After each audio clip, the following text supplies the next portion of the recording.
नमस्कार, मी राणी यादव. आपण पाहतात सांगली मीडिया कम्युनिकेशन प्रस्तुत सी न्यूज बातमीपत्र चांगल्यासाठी बेधडक. बातमीपत्राला सुरुवात करूयात आज दिवसभरामध्ये घडलेल्या ठळक आणि महत्त्वपूर्ण घडामोडींपासून.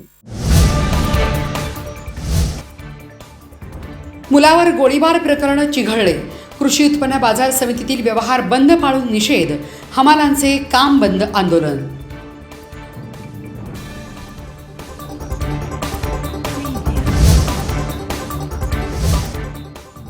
मिरजेत देशी बनावटीचे 5 पिस्टल जप्त.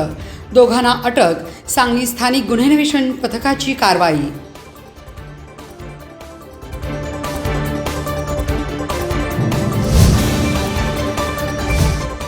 आणि कुंडल व ईश्वरपूर पोलीस ठाणे हद्दीतील 2 गुन्हेगार टोळ्या हद्दपार.